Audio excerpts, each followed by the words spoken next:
Malaysia's history is said to have started from the Sultanate of Malacca, which was around 1400 AD. At the time of its glory, the Sultanate territories covered most of the east coast of peninsular Malaysia and Sumatra. Malacca emerged as a glorious government because of its strategic location, which was the meeting point between East Asia and the Middle East. The situation allowed Malacca to emerge as a major trading center for spice trade, especially in Southeast Asia. Islam was the main religion, which emerged and became the main religion of the residents because the ruler himself had professed the religion. Malaysia is a multicultural society. The main ethnic group are the native Malay, as well as the large populations of Chinese and India. When visiting a country, it is clear that the ethnicities retain their religious customs and way of life. The most important of each group are the public holidays. Although growing up, children are educated in the same schools and will eventually work in the same offices. While some are married outside their own ethnicity, families tend to socialize with their own ethnic group, all parts of retaining their individual traditions and lifestyles. Despite the ethnic differences, there are commonalities culturally speaking.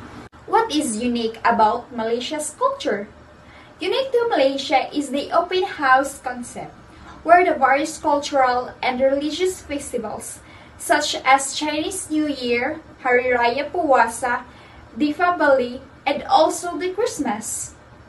Friends, families, and even strangers would visit the homes of those who are celebrating the festivals.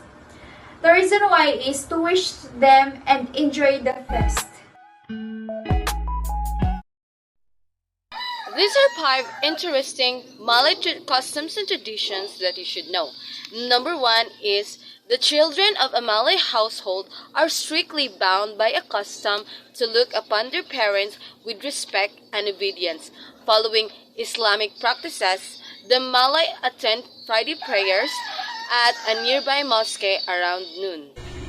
Most businesses will give a 2-hour lunch break or even longer on Fridays for Malays and Muslim workers to go perform their prayers. Whereas morning school sessions are dismissed early and afternoon sessions start later to allow time for students and parents to carry out the prayers.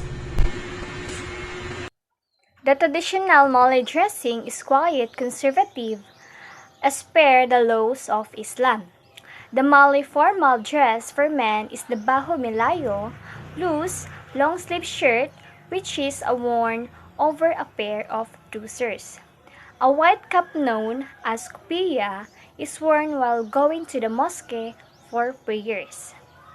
A velvet cap called a songkok is also worn along with the formal dress in leather shoes. Women, on the other hand, wear bahu korong, a loose tunic worn over a long skirt which is usually made of batik, silk, or sangket material. A shawl known as selendang is used to cover the head. Malay woman does not leave the house for 40 days after the birth of her child.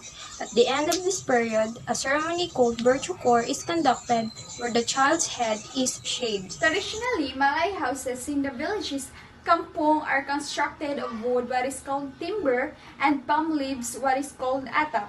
It is built on a platform that is raised on stilts. This is done not only to protect the households from floods and the excursions of any wild animals or reptiles, but also to keep the house cool during the hot tropical days. When a guest visits a home, the host greets them with the Arabic praise, which is Assalamualaikum. It means peace be with you.